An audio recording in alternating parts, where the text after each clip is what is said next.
Olá, meu nome é Diobert e você está ouvindo o Nada Reservado.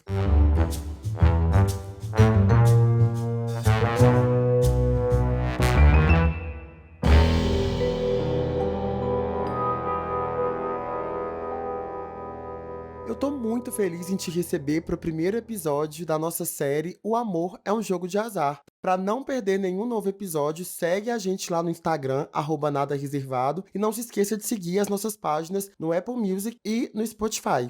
Antes de começar, eu tenho dois avisos para você. O primeiro é que eu ainda não monetizei esse podcast, então eu não posso ser processado ainda. Por isso, você vai observar que em cada episódio dessa série, o nome dos protagonistas foi substituído por o nome de uma carta de baralho. E caso você seja protagonista de alguma das histórias que eu vou contar aqui, parabéns! Você conseguiu ficar no meu top 5 traumas no amor. Isso é uma conquista incrível. Entre em contato comigo no Instagram para retirar o seu prêmio. O segundo aviso, na verdade, já é um pedido de desculpa, porque eu sei que eu prometi histórias não muito longas, mas eu acho que eu não vou conseguir cumprir com essa aqui. Então, pra gente não perder mais tempo, pega o seu fone de ouvido, enche um copo de coca e vem ouvir o primeiro episódio de O Amor é um Jogo de Azar.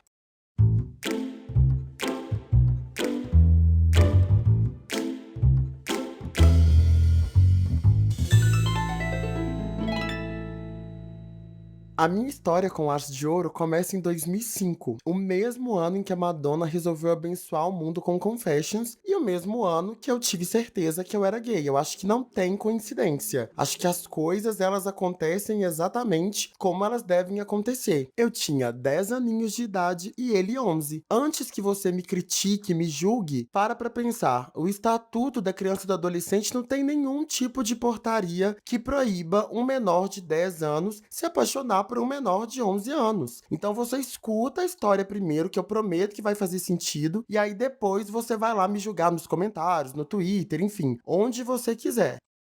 Eu lembro que em 2005 eu estava muito animado para ir para quinta série, porque para mim ir para quinta série representava um cronograma completamente diferente de atividade. Era sair daquela rotina de ter uma professora só para ter vários professores, para ter um horário de aula. E eu estava muito animado, né? Essa sensação de que a gente tá ficando mais adulto, de que a gente tá crescendo quando a gente é muito novinho, isso é muito gostoso, isso é muito legal. Então, e sempre tinha aquela coisa também de, ai, os meninos da quinta série são muito grandes, né? Então eu pensava, meu Deus, agora eu sou um menino grande, eu sou um adolescente, né? O que que isso representa? Quem serei eu nesse novo mar? E eu tava mudando de escola também. Eu estudei até a minha quarta série numa escola municipal lá em Santa Luzia, muito boa, inclusive eu quero mencionar aqui, que é a Escola Maria da Glória. Muito boa a escola, assim, acho que eu tive uma base muito legal de ensino lá. E eu tava indo pra uma escola estadual, que aí já não tinha uma fama muito boa lá no bairro também, mas era perto de casa, enfim. E não tinha outra alternativa que não fosse ir pra essa escola, que é o Murgi, vocês podem pesquisar aí, Murgi Ebrahim Sara, lá em Santa Luzia. Vocês devem encontrar provavelmente algumas matérias no balanço geral, de aluno jogando carteira em aluno, apagão, coisas desse tipo, mas era o comum ali, e eu acho que ainda é um pouco do comum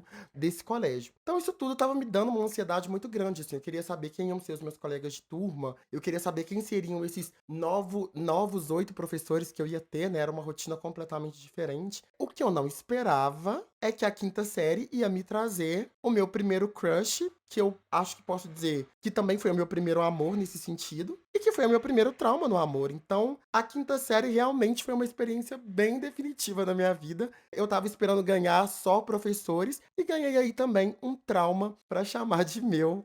Eu lembro exatamente do meu primeiro dia de aula nessa escola nova e das sensações e das ansiedades que eu tive também. Eu não sei se vocês conhecem bem o fluxo, né, de como que acontece esse primeiro dia de aula em escolas estaduais, mas tem um evento que não é nada parecido com os eventos que a gente vê em Gossip Girl, aquela recepção linda com os pais, enfim, não é nada disso. É basicamente um evento para você saber em qual turma você vai estar. Então, por exemplo, na quinta série, no ano que eu entrei lá no Mogi, eram 10 turmas de quinta série. Então, a gente ia da turma da sala 501 até a sala 510. E aí você poderia ficar em qualquer uma dessas salas. Então, tinha uma expectativa também, rolava uma fake news na época que os alunos que ficavam ali entre 501, 502 e 503 eram as turmas mais aplicadas, então todo mundo queria ficar nessas turmas aí, e eu obviamente queria ficar, né, na 501. Afinal de contas eu sou um aluno bem aplicado, eu era de fato um aluno bem aplicado, e eu não ia aceitar menos do que o melhor, então eu já saí de casa com essa mentalidade. E aí eu lembro que começaram a chamada, e aí fala turma 501 e vai falando a lista de cada um dos nomes que tá lá. Eu não estava na 501, também não estava na 502, não estava na 503, muito menos na 506. Eu fui parar na turma 509. E pra mim, isso já foi de uma tristeza que, cara, eu não sei assim, eu não sei descrever pra vocês o como eu me senti, porque eu falei, não é possível, eu sempre tive média alta nos meus boletins, eu sempre fui elogiado na outra escola, será que eles confundiram a minha informação? E, gente, isso tudo com 10 anos, tá? Eu já era uma criança surtada. Eu com 10 anos e esses vários pensamentos na minha cabeça, e ouvindo ali os nomes, enfim. Não tem um dia letivo nesse primeiro dia, que é um evento com todo mundo ali, então você vai, basicamente escuta em que turma você tá e vai embora pra casa. Como eles começaram, né, o período da tarde ele começava justamente pela quinta série, então eu lembro de ter ficado ali mais ou menos umas 1 hora e meia, ouvi qual turma eu tava e depois eu voltei pra casa frustradíssimo, chateadíssimo, porque eu tava na 509, ou seja, eu não era um aluno bom e a escola também não esperava que eu fosse um aluno bom. Mas eu superei aquilo, né? Não tinha o que fazer, não adiantava bater o pé, não tinha como ir na coordenação para trocar, enfim. Não era também um tipo de problema que eu levava para minha mãe, eu sempre fui uma criança muito, eu não quero levar problema, sabe? Eu quero resolver a minha vida aqui. Então eu segui o baile e não fiz disso uma grande coisa, embora eu estivesse me matando por dentro. E aí eu lembro do então segundo dia de aula, que foi chegar na escola, já sabendo qual era a minha turma. Eu lembro de ter chegado um pouco mais cedo, assim, então eu sentei lá na sala, vi as pessoas chegando aos poucos, e assim, era todo mundo muito diferente do que eu tava acostumado na escola anterior, assim. Tinham pessoas que já tinham repetido ano, na turma que eu tava, então eles eram bem maiores do que eu. Tinha gente com 13, 14 anos na minha turma, eu tinha 10 anos, então é uma diferença muito grande, ainda mais nessa fase, né, que é quando a gente volta de novo para essa fase de crescimento. Dos 10 aos 14 a gente já cresceu, a voz já mudou, muita coisa já aconteceu. Eu acho que eu estava até com um pouco de medo, muito por saber também da realidade da escola, do que as pessoas comentavam, enfim. Então eu fiquei observando cada um entrar na sala, na expectativa de que eu visse alguém parecido comigo, enfim, ou alguém que pudesse, sei lá, ter vindo da escola que eu era, e aí eu não sabia o nome dessa pessoa, enfim, várias coisas passaram na minha cabeça. Sabe aquele momento na comédia romântica em que a menina olha pro menino, a câmera vai ficando lenta e de repente tem um close no rosto dos dois, e aí nada mais na cena importa, só aquele casal, e você sabe naquele minuto que aquele é o casal que tá predestinado a ficar junto, independente dos fatos que aconteçam naquela 1 hora e meia de filme? Pois é, foi exatamente assim que eu me senti quando eu vi o As de Ouro entrando na sala pela primeira vez. Eu não sei explicar a sensação, porque, de fato, foi algo muito particular daquele dia, daquele momento, que eu nunca mais senti da mesma forma por uma outra pessoa.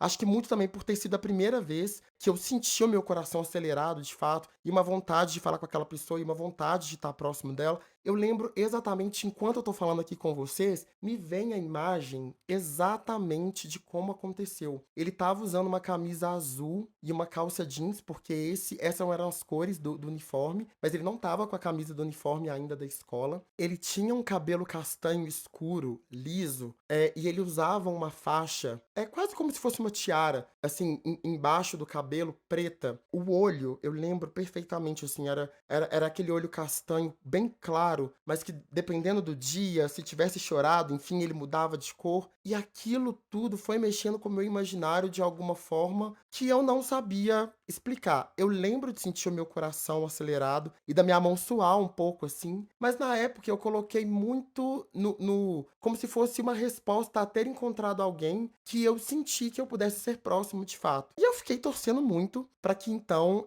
ele, né, a gente fosse próximo, enfim, que a gente sentasse perto, coisas assim. Pra minha alegria, a gente tinha mais ou menos a mesma altura, embora ele fosse mais velho, ele era 1 ano mais velho do que eu. Então, na organização ali da turma, ele sentava numa mesa do lado da minha, numa outra fileira, e aí era óbvio, né, que a gente ia conversar, que a gente ia ser amigo. Pra mim isso já estava muito nítido, e eu não tinha nem falado oi pra ele ainda, assim. Mas eu me pegava olhando muito, assim, para o lado pra ver se ele estava lá, enfim. Foi aquela coisa bem adolescentezinha, assim, início de adolescência, sabe.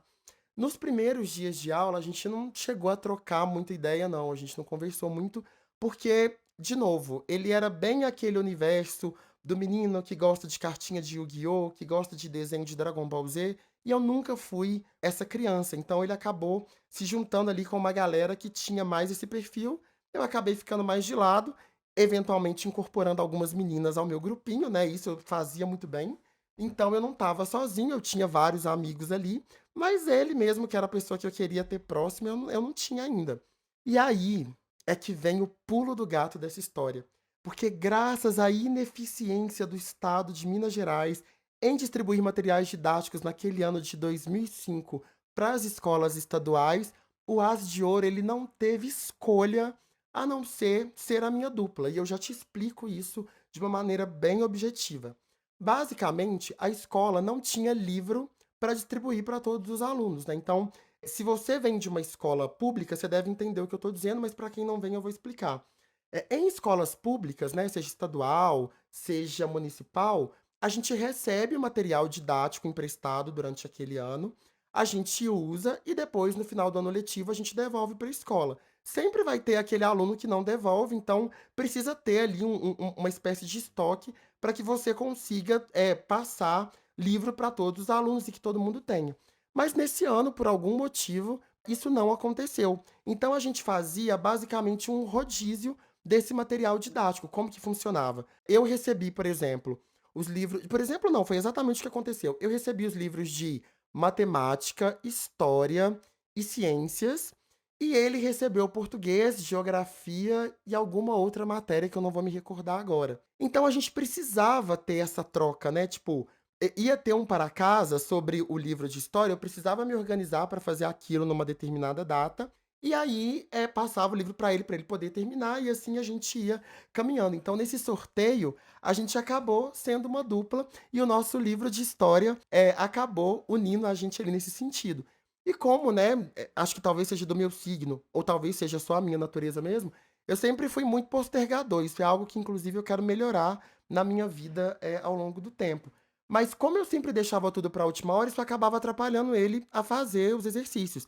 Então a gente começou a se encontrar na biblioteca da escola para poder fazer esses para casa juntos. E aí, eventualmente, a gente ia conversando e a gente foi vendo que a gente tinha, assim, algumas coisas em comum. Eu faço aniversário no dia 18 de outubro, ele faz aniversário no dia 19. Então isso já era uma coisa que, assim, naquela época, né, era algo em comum que a gente tinha, não era exatamente o mesmo dia, mas era algo que fazia a gente se sentir ligado, assim. E foi muito legal, assim, a gente trocava muita ideia. Eu acabei conhecendo muita coisa desse universo de cartinha de Yu-Gi-Oh!, essas coisas por conta dele, enfim. E ali foi o início de uma amizade que a gente construiu e de uma proximidade muito forte, em que a gente não se desgrudava, a gente não desgrudava pra nada. Um ponto sobre o As de Ouro é que a família dele era muito complicada, então, em alguns momentos, ele simplesmente sumia. E eu sei que num dado momento, no segundo semestre, ele simplesmente desapareceu, assim.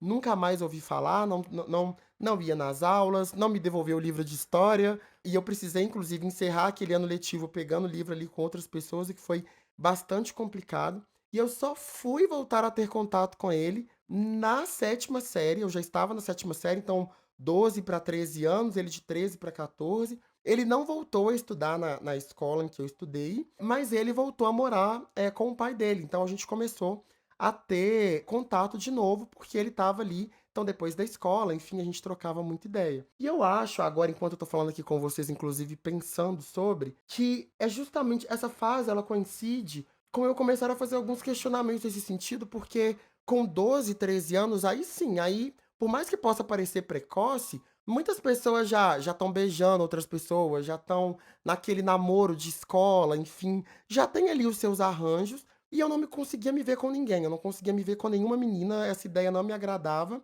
mas sempre que eu pensava nele, eu não conseguia colocar ele nesse lugar de namorado, mas eu conseguia colocar ele nesse lugar de uma pessoa que eu queria ter perto, e de uma pessoa que eu estava sentindo muita falta, assim, né, eu não tinha talvez formas de verbalizar ou de entender, mas eu senti muita falta dele ao longo desse período.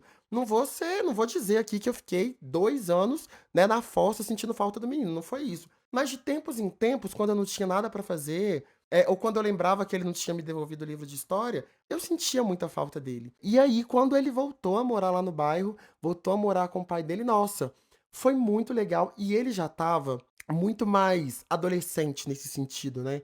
O cabelo já era aquele maldito corte que acho que grande parte dos meninos brancos tiveram nessa fase 2005, 2008, que é cortar o cabelo de lado e fazer aquele cabelo espetado com gel. Aquilo ali devia ser considerado um atentado contra o patrimônio brasileiro, porque assim, pelo amor de Deus, quem teve ideia daquele penteado, honestamente? Mas enfim, não é sobre isso que a gente está discutindo aqui. E assim, mesmo falando agora que eu acho isso horrendo, e eu realmente acho, na época, gente, pra mim foi como se eu estivesse vendo o próprio Príncipe Encantado na minha frente, assim. Porque ele estava bem diferente, ele tinha crescido, a voz dele já tinha mudado um pouco, o corte do cabelo, né, como eu comentei, já era outro. Ele era um adolescente, enquanto eu ainda estava ali na transição, aquela coisa da voz de pato rouco, enfim, tava vivendo esse momento. Então foi muito legal reencontrar ele assim, e pensar que a gente ia continuar aquela amizade, que foi o que de fato aconteceu.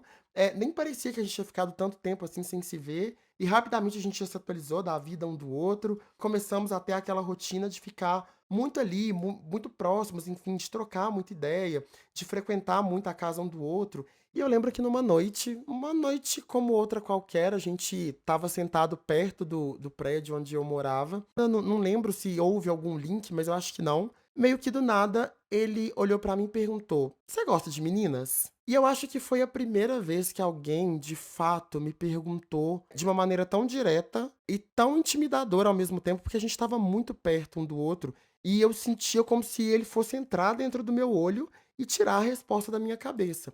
O fato é que naquele dia, naquele momento, eu não tinha essa resposta. Então eu consegui dar o que eu tinha, que era a dúvida. E eu respondi pra ele: "Olha, eu não sei, eu não tenho certeza". Mal sabendo que ele seria esse cara que me traria certeza de muitas coisas, né, principalmente sobre a minha sexualidade. Não sei se por um impulso, se por um desejo que eu estava guardando há muito tempo, há anos, eu lembro de abraçar ele muito forte, assim, sabe, aquele abraço que a gente dá quando a gente gosta muito de alguém, e que é um abraço não de conforto, mas é um abraço de: "Eu quero sentir você, eu quero sentir o seu corpo no meu, eu quero sentir o seu calor". Foi exatamente assim que aconteceu. A gente não se beijou, a gente não fez nada além disso. Eu lembro de abraçar ele muito forte, de segurar por um tempo e dele retribuir o abraço, né. Ele não ficou com os braços para baixo ou com uma atitude corporal que dissesse que ele não queria aquilo.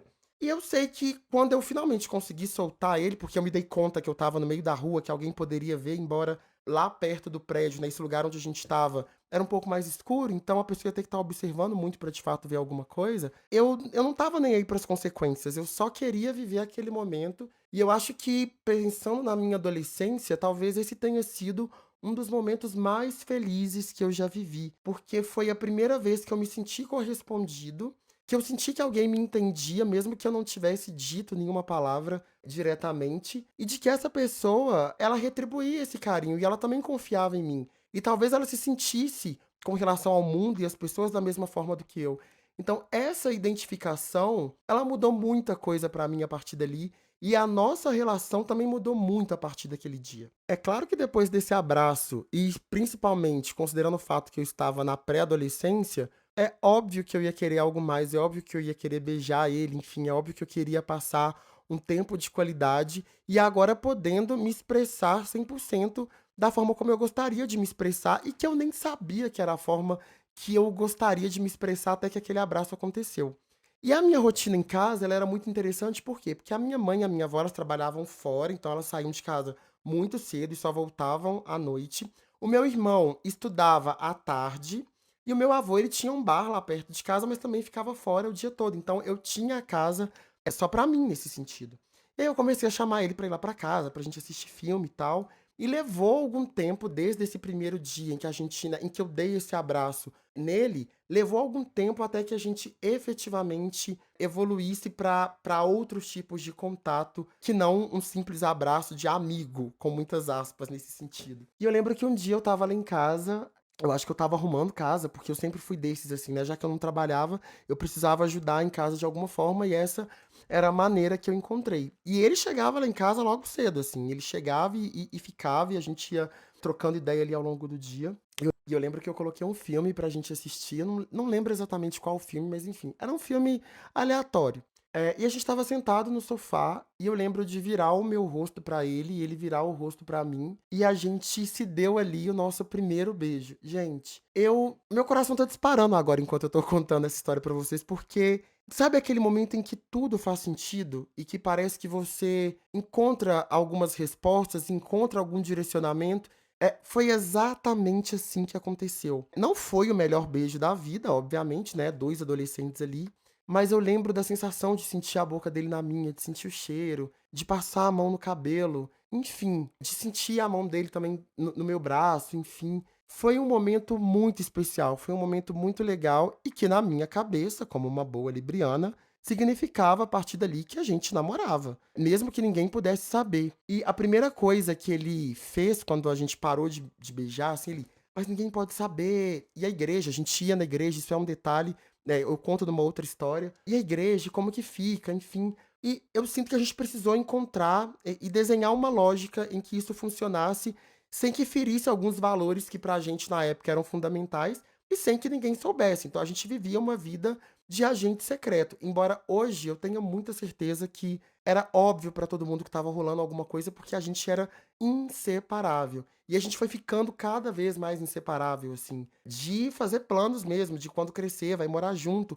Aquelas coisas que a gente, quando é adolescente, a gente faz, sabe? De escrever coisas na agenda e esconder pra ninguém ler, enfim, de se declarar das formas mais bobas possíveis. Todas essas coisas, né, que um primeiro amor e principalmente um amor adolescente trazem, eu posso dizer pra vocês que eu vivi elas na maior intensidade que existe, assim. Era surreal o quanto eu me sentia conectado a ele e o quanto eu sentia que ele também estava conectado a mim de alguma forma. Na medida em que o tempo foi passando, eu acho que eu aprendi a nomear os meus sentimentos. E eu comecei a ter mais visão e uma visão mais profunda sobre o que eu sentia por ele e sobre o que eu queria viver com ele. E eu comecei a não ter medo de ser quem eu era e até cogitar alguns cenários de contar pra minha mãe, contar pra minha avó, enfim. Eu estava muito preparado, eu acho que para fazer esse movimento, mesmo considerando a igreja, considerando os vizinhos, considerando todo tipo de retaliação que a gente pudesse ter, na minha cabeça, o que fazia sentido era a gente estar junto. E eu estava disposto a superar qualquer consequência que se colocasse no meu caminho para que isso acontecesse. E eu acho que essa é a primeira grande ruptura que a gente teve, porque eu sinto hoje, olhando para trás, que ele sentiu que a gente estava caminhando nessa direção e que talvez ele não tivesse preparado para viver isso dessa forma. Então a gente começou a construir alguns combinados na época de mostrar menos que a gente estava junto como amigo mesmo. Então a gente já não sentava mais junto na igreja, a gente não ia junto pra igreja, ele começou a fazer outros amigos no bairro. A gente ainda encontrava, às vezes acontecia da gente se beijar enquanto a gente estava se vendo ali, mas as coisas não aconteciam naquela frequência, naquele jeito que elas aconteciam, e eu fui sentindo esse afastamento, mesmo que leve e sutil, eu fui sentindo ele acontecendo aos poucos, mas naquele momento eu não tinha ferramentas, eu não tinha ideia do que eu deveria fazer, do que era esperado, e até se eu poderia fazer alguma coisa de fato para reverter esse cenário. Em contrapartida, e eu acho que um movimento incoerente dele nesse sentido, ele começou a ficar muito próximo de alguns meninos que eram assumidamente gays lá no bairro, e a gente sabia, todo mundo sabia, enfim. Então aquilo ficou, pera, ele tá com medo das pessoas desconfiarem que a gente tem alguma coisa, mas ele tá começando a andar com os meninos que são assumidamente gays. Então, o que que ele espera que as pessoas pressuponham, né? O que que ele espera que as pessoas achem dessa aproximação? Mas eu era tão inocente que eu não cogitei nada além disso. Eu achei que ele simplesmente estivesse procurando outros amigos, que ele tivesse cansado dos meus papos, enfim, que ele quisesse, expandir o ciclo de amigos dele, que de fato era muito pequeno. Era eu e mais um menino do outro prédio, que ele tinha muita amizade, que ele trocava muita ideia. Então eu não olhei pra isso com um olhar de ciúme, com um olhar de possessividade, e nem cogitei que ele pudesse, né, estar tendo alguma coisa com alguns daqueles meninos ali. Isso nunca passou pela minha cabeça. Num dado momento, e eu acho que ali já mais para 2009, parecia que tudo o que a gente tinha vivido não passava de um surto da minha cabeça, porque ele me tratava exatamente como um amigo, que ele nunca teve nada. A gente continuava tendo uma rotina de igreja, de fazer coisas juntos ali no bairro, enfim, mas com uma frequência muito reduzida. E eu realmente sentia que tudo aquilo que a gente tinha vivido era só um surto da minha cabeça, eu estava só sendo Wandinha ali criando uma realidade de coisas que nunca existiram. Até que um movimento muito estranho aconteceu nesse ano. Eu tinha ganhado de presente de aniversário uma câmera que era o amor da minha vida. E a partir do momento que eu ganhei essa câmera, eu comecei a tirar fotos muito legais, tanto minhas quanto dos meus amigos, enfim. E um belo dia ele apareceu lá em casa meio que do nada, falando que ele estava com umas fotos muito ruins no Orkut, enfim. Sim, gente, Orkut, vamos lembrar, 2009. E aí ele queria renovar ali as fotos, enfim, se eu poderia tirar essas fotos e também editar essas fotos pra ele. E eu falei: "Claro, óbvio". Além das fotos, ele também me contou que ele estava meio sem roupa, assim, e que ele não tinha muita ideia de pose, enfim, do que ele deveria fazer. Então ele perguntou se eu também poderia emprestar pra ele algumas roupas pra ele poder tirar essas fotos. E eu: "Óbvio, vamos lá". E eu lembro que a gente passou essa tarde tirando algumas fotos ali, fizemos uma sessão de fotos pra ele. Lá em casa, assim, entenda por sessão de fotos, algumas fotos horríveis, sem nenhuma noção de direção de arte ou de proporção ou de qualquer outra coisa, ostensivamente processadas no Photoscape, o pior processador de imagem que já existiu, mas uma febre entre adolescentes de todas as idades naquele ano de 2009. A gente passou o dia fazendo isso e eu lembro de ter ficado muito orgulhoso com o resultado das fotos, inclusive de ter achado ele muito bonito naquelas fotos. A gente editou, passei para o pendrive, ele foi na lan house mais próxima e subiu aquelas fotos ali no Orkut. Como todo gay que se der o respeito, eu sou um ótimo stalker e quando eu quero descobrir alguma coisa, meu amor, ninguém me segura. E isso já naquela época. Então eu senti que tinha alguma coisa estranha naquela solicitação que nunca tinha vindo nesse tempo todo de amizade que a gente teve. Ele nunca me pediu pra tirar nenhuma foto dele, nem nada nesse sentido. Assim que ele subiu as fotos no Orkut, eu fiquei de olho pra ver quem comentaria. E adivinhem só? Os primeiros comentários que apareceram eram daqueles meninos, né, que eram assumidamente gays lá no bairro, que ele começou a andar e que eu comecei a achar um movimento estranho, considerando que ele era alguém que tinha muito medo de ser taxado como gay. Enfim, várias coisas passaram na minha cabeça, nesse momento. Mas em especial, eu comecei a perceber um padrão, que tinha sempre um mesmo menino dessa turma que ia lá, comentava, né, tava sempre ali presente, mandando depoimento pra ele, pasmem, eles trocando depoimentos, que era o que seria pra gente hoje uma foto no feed do Instagram. E tinham vários depoimentos de um para o outro, numa pegada de amigo, mas que eu não era tão inocente assim, eu sabia que era mais do que isso. Então isso me deixou com a pulga atrás da orelha, eu fiquei muito incomodado.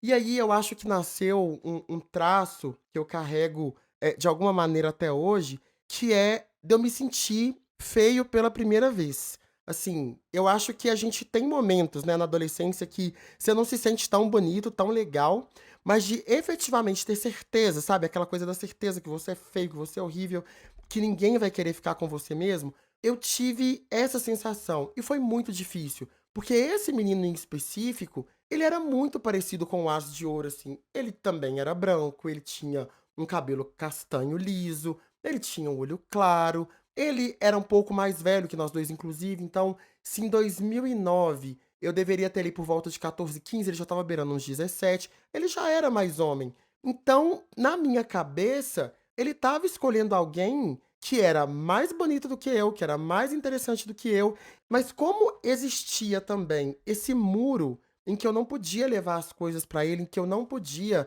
questionar, né, porque eu não queria desagradar, eu guardei isso pra mim. Foi um período muito difícil, porque eu não tinha pra quem contar, não confiava em ninguém, não tinha ninguém que soubesse, esse era o meu segredo e o segredo dele. Então a única pessoa que eu poderia procurar pra desabafar provavelmente seria ele. E eu não pude fazer isso. Então, gente, assim, foi uma época de autoestima muito baixo.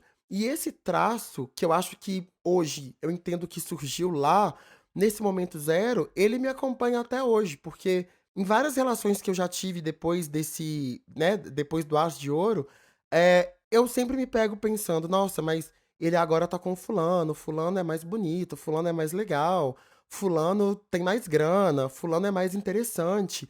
Eu sempre me coloco na cena como uma pessoa não interessante ou não merecedora daquela outra pessoa. E eu acho que isso vem muito em decorrência de como as coisas se desenrolaram. Mas calma que ainda tem história, pra te contar, a gente ainda tá na metade do caminho. O fato é que essa situação se arrastou por algum tempo e eu me via diariamente entrando no Orkut dele pra ver se ia ter um novo depoimento, se ia ter um novo amigo, se ia ter alguma nova coisa. A gente ainda era amigo, mas era uma relação agora muito rasa, dele não me contar tanto da vida dele, de eu também não querer falar tanto sobre a minha, ao mesmo tempo que eu queria muito a presença dele. E eu comecei a entrar num momento meio Beyoncé em Pray You Catch Me. Eu queria que ele, sabe, que ele me pegasse fuçando o Orkut, eu queria que ele me pegasse procurando alguma pista, eu queria que ele me contasse a verdade, eu queria que ele me confessasse, eu queria que ele olhasse no meu olho e falasse: "Olha, sabe esse afastamento que a gente teve durante todo esse tempo? Então, não é porque eu estava com medo das pessoas saberem que eu era gay, era porque eu estava interessado em outra pessoa, é esse cara aqui, e vive a sua vida que eu vou viver a minha", enfim. Eu queria ter certeza, eu precisava da certeza. E ela não vinha, e o fato dela não vir também me fez ficar preso nessa história mais tempo do que o que eu deveria. Mas era sempre assim, quando eu me sentia forte o suficiente pra eu não quero mais falar com ele, eu não vou procurar ele, ele batia lá em casa, e aí só de ouvir a voz dele, só de imaginar ele na porta, eu já queria, sabe, eu já queria abrir a porta, eu já queria saber da vida dele, eu já queria estar junto com ele, mesmo que aquilo tivesse me doendo muito, mesmo que imaginar todas aquelas coisas e viver essa incerteza tivesse me quebrando por dentro. Eu queria a presença. A presença pra mim era tudo. Ele não precisava me beijar, ele não precisava encostar em mim, mas ele tá ali representando o único amigo que eu tinha, a única pessoa que eu sentia que eu podia confiar pra contar tudo. Isso não tinha preço, então eu estava disposto a qualquer coisa. Depois desse período das fotos aí, que foi mais ou menos uma janela de umas 2 semanas, 3, aí ele se afastou de mim de fato, assim, foi uma coisa que aconteceu do lado dele. Ele começou a não ir tanto lá em casa. Eu queria às vezes ir lá na casa dele, mas eu sabia que o pai dele também não era muito meu fã, então eu preferia não, eu não queria confusão, queria ficar ali de boa com todo mundo. E é até um pouco engraçado o que eu vou falar, mas na medida em que eu entendi que ele não queria mais a minha presença, né, embora ele não tivesse verbalizado isso, mas as atitudes ali estavam todas me levando a crer que era isso mesmo, eu comecei a me ocupar de outras coisas. Então eu lembro que eu arrumei um trabalhinho assim na lan house lá perto de casa, ficava o dia inteiro trabalhando nessa lan house, chegava em casa exausto, e aí tinha também no final de semana as coisas da igreja, tinham as coisas da escola, então eu fui me ocupando da minha própria vida, com um sentimento muito forte por ele, sem saber naquele momento, né, que essas coisas passam, que a gente se cura, que a gente cai, mas depois levanta. Eu fiquei com aquela angústia toda pra mim, eu não tinha pra quem contar, né, como eu já mencionei antes. E um belo dia, acho que alguns bons meses depois, sei lá, 2 meses depois, o As de Ouro me procura desesperado. Parecia que tinha morrido alguém na família dele, ele queria conversar comigo de qualquer forma. Aí eu falei com ele: "Olha, agora eu não posso, eu tô indo pra lan house, mas na hora que eu sair de lá você me procura, a gente conversa e você me conta o que que tá acontecendo. Agora eu não tenho mesmo como lidar com isso".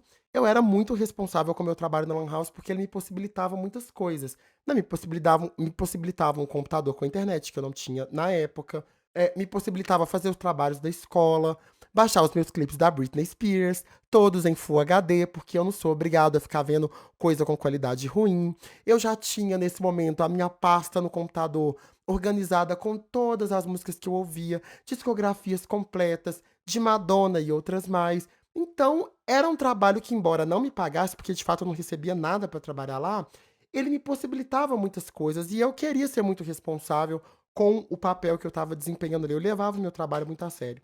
Então, fui pra lan house trabalhar nesse dia e falei: "Olha, quando eu voltar, eu te dou uma ideia e a gente conversa". O dia na lan house finalizou, eu encerrei o caixa, fechei a loja e falei: "Vou lá na casa, né, do Aço de Ouro, então, saber o que é que tá acontecendo". Toquei o interfone, ele desceu, e aí ele, muito preocupado, parecia que a gente estava num filme de James Bond, assim, aquela coisa, agente secreto, ninguém pode ver, vem cá que eu vou te entregar uma missão.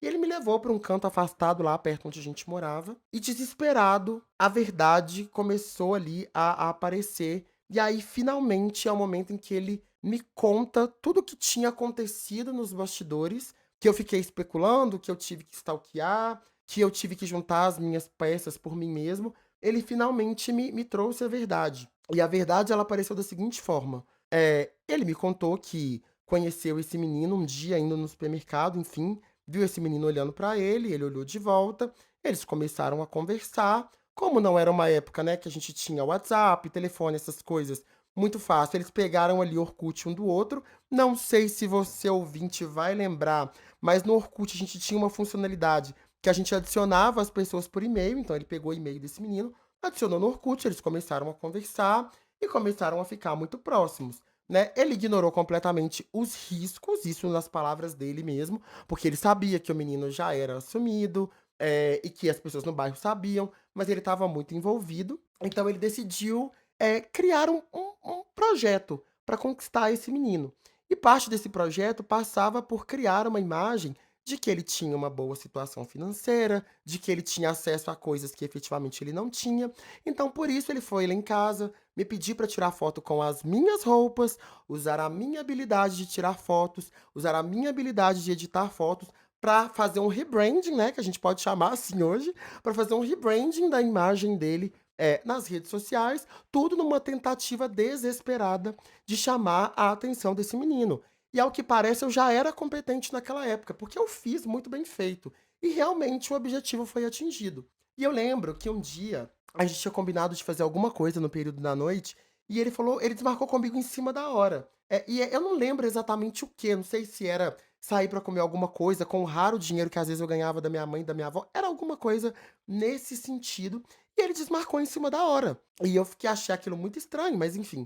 E aí ele me conta que inclusive nesse dia que a gente tinha esse combinado, ele foi encontrar com esse menino, que eles ficaram, inclusive, que tinha sido muito legal, e que eles vinham ficando de forma recorrente. Até aqui, gente, eu vou falar pra vocês que eu não sei exatamente qual foi a minha sensação. Passou pelo choque, passou pela decepção, passou pelo ódio dele, às vezes, né, me ver naquela posição de estar ali na dúvida, de sentir a falta dele, e de não fazer nada. Tudo bem que eu acredito que naquela época eu não tenha verbalizado, mas ele sabia da importância que ele tinha pra mim, assim como eu achava que sabia da importância que eu tinha pra ele, e ele ignorou isso tudo.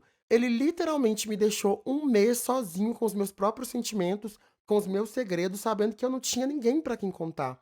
Enquanto ele estava vivendo a boa vida com esse menino, tendo dates, né, encontrando, enfim, eu estava ali completamente de lado e ele não estava se preocupando nem um pouco com isso. E aí, o que mais me doeu, eu acho que não foi nem só o fato deles terem ficado, mas desse contexto em que ele quer se reaproximar de mim pra, primeiro, me despejar os problemas dele e, segundo, esperar que eu tenha algum plano de ação, alguma solução pra aquela situação.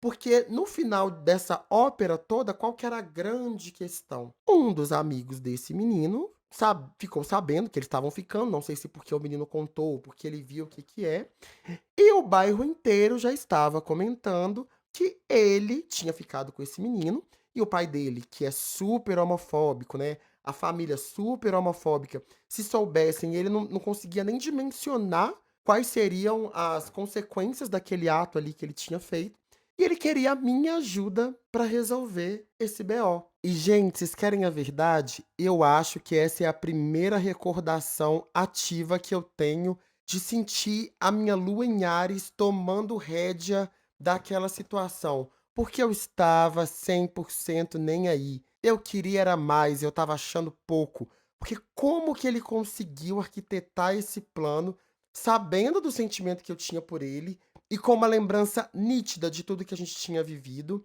sabendo que ele era a única pessoa que eu confiava e a pessoa que também estava disponível para ele durante todo esse tempo. ele simplesmente decide seguir um outro caminho, sem me dar muita satisfação, ou sem me pontuar, ou sem me dar uma explicação de por que ele achava que era melhor a gente ficar afastado, não. Ele fez isso tudo de uma maneira muito silenciosa, e me deixou sozinho com as minhas dúvidas, com as minhas questões e com as minhas suposições. E aí ele aparece meses depois, morrendo de medo de Santa Luzia inteira descobrir que ele era gay e que ele estava ficando com outro menino, e ele quer a minha ajuda. Meu amor, a única ajuda que eu tinha pra te dar, eu te dei, que foi ser o seu Mário Testino e entregar o melhor photoshoot que você já teve na sua vida, pra você se colocar sozinho nessa enrascada e perceber que, beleza, ele poderia ser até mais bonito do que eu, mas que ele jamais seria tão leal a você quanto eu fui durante todo esse tempo. A lembrança que eu tenho é de ficar em silêncio, com a mão na boca, olhando pra cara dele e me perguntando: "O que você foi fazer, gay? Por que você fez isso com você mesmo?". Porque, gente, honestamente, o que ele poderia esperar de uma gayzinha de Santa Luzia que já tinha rodado aquele bairro pelo menos umas 4 vezes na última semana, que era mal falada, que ninguém gostava. Sério que você achou no seu mundinho que você seria esse príncipe encantado e que ela ia preservar o seu segredo? Bicha, pelo amor de Deus, acorde. Mas assim, gente, é tão louco pensar nisso tudo hoje, que eu realmente fico me questionando. O que que passou na cabeça dele? O que que ele realmente esperava? Onde ele imaginava que esse rio ele ia desaguar? Enquanto eu estava, obviamente, lambendo as minhas próprias feridas e tentando ser forte, não começar a chorar na frente dele e gritar coisas do tipo: "Mas você me traiu, como que você fez isso?". Enfim, acho que na minha cabeça eu estava entre o drama latino, sabe, aquele drama de novela Maria do Bairro, em que as mulheres se pegam no tapa e rolam no tapete, aquela coisa toda, e ser a boa diplomata que eu sou e fazer uma cara de paisagem e falar: "Vai ficar tudo bem, mas não espere de mim um plano para resolver a sua situação". Acho que ficou muito nítido para ele na época que eu não ia ajudar e que, né, não tinha o que eu pudesse fazer, de fato, que a primeira coisa que ele fez foi pegar as roupinhas dele e se mudar de estado. Não vou falar para qual estado ele foi, porque isso ajudaria a identificar a pessoa, não é o que eu quero. Embora eu tenha certeza de que se ele estiver ouvindo agora, As de Ouro, você sabe que essa história é sobre você. Ele então se mudou de estado, enfim, ficou um tempão fora. E aí foi um tempo, inclusive, que a gente se afastou mais ainda, né? Eu não tinha telefone e tal, não queria também. Depois que ele foi embora, eu continuei seguindo a minha vida, né, então eu continuei trabalhando na lan house, tinha as coisas da escola, tinha as coisas da igreja, eu já estava mais envolvido em coisa de igreja, de organizar encontro, de, enfim, fazer parte de grupo de jovem, essa coisa toda. Então isso foi meio que, ocupando a minha mente, e eu acabei nem tendo olhos depois pra outros caras, assim, sabe. Às vezes sentia alguma coisa, acho que essa experiência com ele foi a experiência definitiva pra me dizer que eu era gay, mas a igreja, né, me prometia a cura gay, então eu estava indo ali na igreja aguardando essa pílula que eu fosse tomar, ou essa unção extrema que eu fosse receber e que fizesse tudo ser diferente. Era um ambiente que, apesar de muito tóxico, tinha uma função social muito forte pra mim, que me apresentou pessoas, me fez me sentir útil de alguma forma e de algumas e também serviu como válvula de escape para essa situação toda, e eu nunca mais ouvi falar do As de Ouro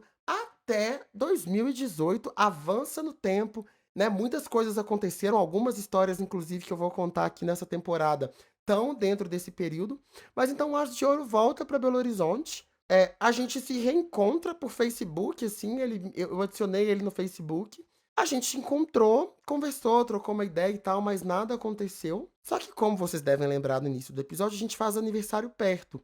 E desde 2018, todos os anos, ou eu mando um feliz aniversário pra ele, porque eu bebi demais no meu aniversário e aí eu lembro que é aniversário dele, ou ele me manda feliz aniversário. E a gente fica nessa coisa de se mandar parabéns, e aí a gente pergunta como que tá a vida um do outro, e é isso. Pra ser 100% honesto com você e fazer jus ao nome desse podcast que é Nada Reservado, em 2021 eu criei na minha cabeça uma necessidade de validar essa história de uma vez por todas e dar a chance que enquanto adolescente a gente não teve, porque a gente tinha muito medo de, né, das pessoas saberem que a gente era gay, que a gente estava ficando, enfim, a consequência para as nossas famílias, para nós mesmos no sentido de que a gente era dependente emocional e financeiramente daquelas pessoas.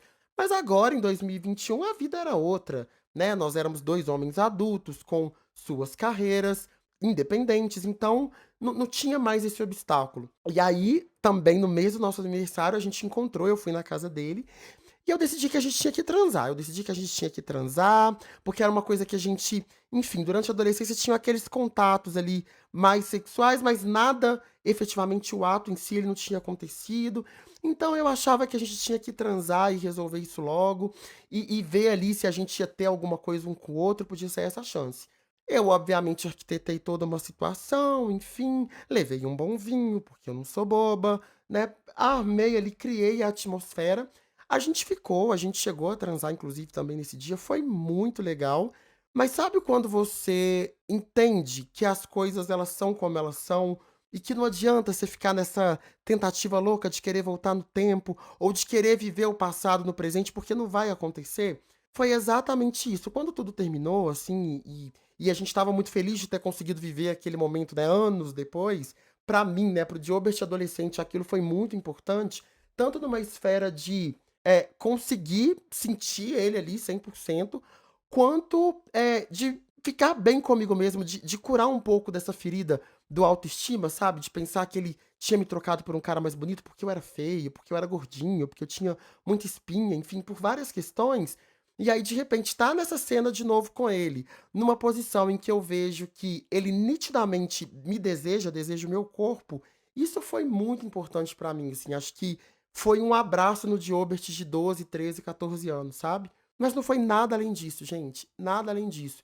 E o curioso é que enquanto eu saí, né, da casa dele com essa certeza de que as coisas elas realmente aconteceram como elas deveriam acontecer, e entendi que aquele era o ponto final daquela história, que talvez a gente até pudesse continuar amigo, enfim, mas que a nível de relação, de relacionamento, era aquela seria a última vez, ele criou todo um cenário de: "Nossa, e agora? A gente vai ficar junto?" E, gente, é claro que a gente não vai ficar junto, pelo amor de Deus. Nós somos pessoas completamente diferentes, nós temos assuntos completamente diferentes. Não tem essa possibilidade hoje da gente ficar junto. Mas na cabeça dele, acho que pelo fato da gente ter se envolvido ali naquele dia, isso seria importante. E eu não vou negar novamente aqui, porque o nome do podcast é Nada Reservado, que quando ele me chamou para ter essa DR, né, e trouxe ali os pensamentos dele, mais uma vez parecia que eu estava tendo um encontro com o Diobert de 15 anos, e aí eu estava falando para ele: "Olha, levou algum tempo, mas hoje quem tá falando um não para essa história somos nós". E não é uma questão de ego, nem nada disso, né, não é que eu estava falando não para ele porque eu queria falar não, não, eu estava falando não porque não fazia sentido mesmo, não era algo que eu queria viver e não era algo que eu acho que seria saudável para nós 2 nesse sentido. Mas eu sinto que o final do arco dessa história, né, ter tido essa possibilidade de viver 10, 12 anos depois, essa noite com ele, depois discutir essa relação e entender, né, que não teria futuro. E esse não partir de mim foi uma coisa muito importante que me fez conseguir seguir adiante com essa história e dar um fechamento que é muito importante, assim, ainda hoje, né. Essa história ela tem reflexos basicamente na maneira como eu me relacionei com quase todos os homens, depois do Ás de Ouro, assim. Essa coisa de querer ser o que a pessoa precisa, de me calar pra não ferir o sentimento do outro, de acumular as minhas angústias pra mim e achar que ninguém tem tempo ou que ninguém tá afim de ouvir as minhas histórias, de me sentir desinteressante, de achar que todos os homens que iriam se envolver comigo, em algum momento, mais cedo ou mais tarde, iriam encontrar alguém mais interessante do que eu. Então essa história ela desencadeou uma série de coisas que algumas estão mais resolvidas, mais adiantadas, outras estão bem atrasadas e eu não sei efetivamente como eu vou conseguir resolver ao longo do tempo, mas é definitivamente, acho que a história mais importante que eu já vivi, porque me trouxe tudo isso, assim, me colocou nesse lugar de ser correspondido nesse primeiro amor que eu senti, de uma forma, muito gostosa, porque as coisas elas aconteceram, sabe, elas foram muito gradativas, né, começou com um abraço, depois com um beijo, depois com alguns outros contatos. Teve os combinados ali, né, era um segredo que a gente tinha um com o outro, e eu gostava disso, né, de saber que, nossa, eu tô vivendo uma coisa, eu tô vivendo um mistério aqui. Isso pra mim era muito legal. Teve esse primeiro afastamento que foi muito abrupto, que foi essa mudança do pensamento dele ali, de procurar uma outra pessoa, de se envolver com essa outra pessoa e me deixar de lado sem me trazer qualquer justificativa sobre isso, ou de me explicar, ou de simplesmente colocar um ponto final, olha, não, né, não quero mais a sua amizade, porque a gente não tinha muito mais do que uma amizade de fato. E depois ele volta e procura a minha ajuda. Então, assim, todas essas coisas foram muito importantes. Hoje, eu sinto que eu efetivamente consegui dar uma finalização para essa história, embora eu sinta que a gente não existe mais a possibilidade da gente ser amigo, da gente ser participativo um na vida do outro, porque essa tensão, ela fica no ar sempre que a gente tá junto, ou que a gente começa a trocar mensagem, a gente começa falando de receita da Ana Maria Braga, e quando eu menos assusto, eu tô jogando na cara dele que ele me traiu com uma gayzinha ordinária em Santa Luzia. Sabe? Aquela coisa do você trocou um Rolex por um Cássio? Exatamente isso. É assim que eu me sinto. Então tem essa coisa ainda que eu vejo que é um empecilho pra gente ter algo, algo no sentido de amizade mesmo, de estar mais presente um na vida do outro. Esse fechamento, esse ponto final que a gente deu ali em outubro de 2021, quando a gente ficou junto pela primeira vez, pela última vez, na verdade, perdão, ele foi muito importante para fazer com que a gente conseguisse lidar bem com essa história e para a gente entender que aquele era um ponto final de fato. Porque eu sinto que de 2018 até 2021, que foi quando a gente teve essa noite juntos, a gente sempre se via nessa cena de mas e aí? Será? Né, esse assunto ele sempre ia e voltava, e a gente não queria muito encarar, eu acho que porque, não tinha muito como encarar, a gente estava reconstruindo uma amizade, né, ou tentando reconstruir uma amizade nesses últimos anos, e ficou muito nítido quando a gente teve essa noite que não seria muito mais do que o que a gente já tinha vivido, e que talvez não fosse possível nem viver uma amizade de fato, né. Hoje a gente tem eu não sinto raiva dele, eu acredito que ele também não sinta raiva de mim, mas a gente entendeu que não tem uma possibilidade da gente construir uma amizade, da gente construir uma relação, da gente estar presente um na vida do outro, porque nesses períodos afastados nós nos tornamos pessoas muito diferentes. Pessoas muito diferentes, inclusive, das pessoas que a gente era quando a gente se conheceu. Não dá, né, gente? Não dá pra voltar no tempo, não dá pra voltar a ser quem a gente era, não dá pra desfazer o que foi feito. E tá tudo certo. Acho que a gente encerrou de uma maneira justa, legal, e eu acho que é até muito melhor do que eu imaginava naquela época que a gente seria capaz de fazer, sabe?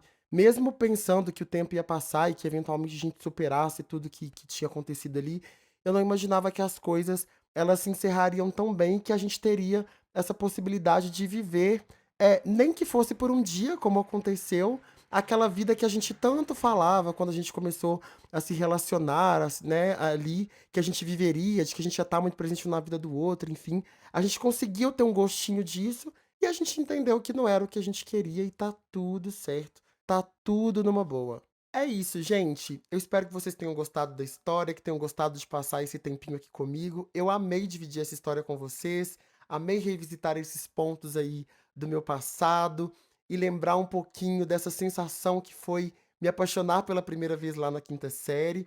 Espero que vocês voltem aqui na semana que vem, quando estreia o segundo episódio de O Amor é um Jogo de Azar.